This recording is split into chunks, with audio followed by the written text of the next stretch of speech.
আজকে 2 ঘন্টা আগে আমাদের উন্নয়ন প্রকল্পের যে বরাদ্দ দেওয়া হয়েছে সেটা হচ্ছে বড়শালগড় ইউনিয়নের উন্নয়ন প্রকল্পের বরাদ্দটা আপনার দেখেন এখানে স্পষ্টভাবে এখানে দেওয়া আছে।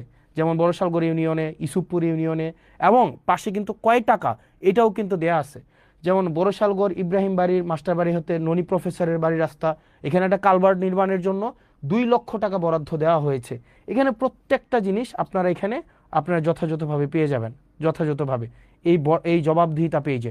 সুতরাং দেবিদ্বারবাসী আপনারা যারা আছেন, আপনাদের যাদের মনে হয় যে আপনারা আমার জবাবদিহিতা আপনারা নিতে চান, যেহেতু আপনারা আমাকে বিনা পয়সায়, আমি বলেছি বিনা পয়সায় ভোট দিবেন, বিনা পয়সায় সার্ভিস নেবেন, তো সেই জায়গা থেকে যেহেতু বিনা পয়সায় আপনারা আমাকে নির্বাচিত করেছেন, এই জবাবদিহিতা পেজেই আপনারা হচ্ছেন সব কিছু পেয়ে যাবেন। এবার চলেন আমরা এই যে কেমন ছিল আমার 17 ফেব্রুয়ারি থেকে গতকাল আজকে পর্যন্ত আমার জার্নিটা অ্যাজ এন এমপি, আমার জার্নিটা দেবিদ্বারে কেমন ছিল। আমাদের প্রথমেই আমার একটা মিটিং ছিল, সমন্বয় কমিটির মিটিংয়ে সেখানে আমরা যারা এমপি আছি আমরা হচ্ছে পদাধিকার বলে ওই কমিটির উপদেষ্টা, আইন শৃঙ্খলা কমিটি, সেই কমিটির উপদেষ্টা। এরপর